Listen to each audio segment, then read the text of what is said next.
Hello दोस्तों। आज मैं आपको जो कहानी सुनाने जा रहा हूँ उसका नाम है कंजूस मक्खी चूस। दौलत राम अपने गांव का सबसे धनी आदमी था। वह जितना धनवान था उतना ही कंजूस भी। वह अपनी कमाई का एक एक रुपया संभाल कर रखता था। उसे किसी भी प्रकार की खुशी का समाचार मिलता तो वह लोगों को मिठाई की जगह गुड़ चने खिलाता। इसलिए तो उसकी कंजूसी के चर्चे सारे नगर में थे। उसके लिए सब कंजूस मक्खी चूस वाली कहावत कहते थे। एक बार वो व्यापार के काम से दूसरे शहर गया हुआ था। गांव के कुछ लोगों ने फागुन की मस्ती में उसकी कंजूसी का मजाक बनाने की योजना बनाई। उन्होंने सोचा उसका कुछ रुपया खर्च करवाया जाए।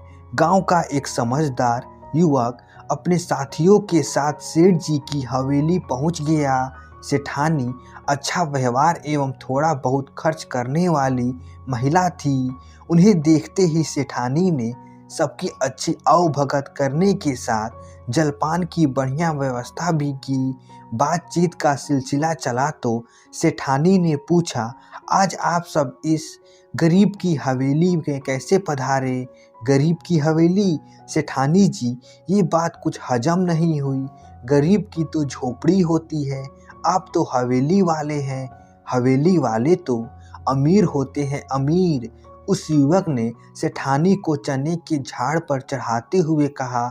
हवेली की तारीफ करने वाली बात पर सेठानी बहुत खुश हुई। वह बोली, बताओ तो सही कैसे आना हुआ? युवक बोला, मैं अभी अभी शहर से आया हूँ। वहाँ सेठ जी एक बड़ी सी कार में बैठे हुए थे। उन्होंने कहा कि इस बार उनको व्यापार में दोगुना लाभ हुआ है। इस लाभ के पीछे गांव वालों की दुआएं एवं सेठानी की किस्मत है। इसलिए सेठानी जी को घुमाने के लिए ये लाखों की कार भी खरीदी है। क्या सच में ऐसा ही कहा उन्होंने? यहाँ तो मुझे रात दिन कोसते रहते हैं, सेठानी ने हंसते हुए कहा। फिर उस युवक ने कहा, सेठानी जी, उन्होंने आपको एक संदेश भी भिजवाया है। कैसा संदेश भैया जी? सेठानी ने पूछा। यही कि सारे गांव में मिठाई बंटवा देना और गरीबों के लिए दान पुण्य भी कर देना। युवक ने कहा। सेठानी को ये सुनकर बड़ा आश्चर्य हुआ। वह मन ही मन बड़बड़ाई, इतना बड़ा कंजूस आदमी जो चमड़ी जाए पर दमड़ी न जाए सोच रखता हो, वह सेठ भला उदार कैसे हो गया? चलो अच्छा हुआ अपनी आदत बदल ली। सेठानी ने कहा, मैं अकेले इतना बड़ा काम कैसे कर सकती हूँ? आप चिंता न करें, हम सब मिलकर संभाल लेंगे। आप तो बस अपनी तरफ से हाँ कर दीजिए। एक अन्य युवक ने कहा। सेठानी जी ने तुरंत अपनी स्वीकृति दे दी। सेठानी ने अपने मुनीम को बुलवाकर रुपयों की व्यवस्था करवा दी। फिर सेठानी ने गांव भर में युवकों की मदद से मिठाई बांटने का काम शुरू कर दिया। इतना ही नहीं, सेठानी ने गरीबों को अनाज और कपड़े भी बांटे। सारे गांव में सेठ की काफ़ी तारीफ हो रही थी और सब आश्चर्य भी कर रहे थे। जो सुनता उसे एक पल के लिए उस कंजूस सेठ पर यकीन भी नहीं हो रहा था। पूरा दिन सेठानी दान पुण्य में लगी रही।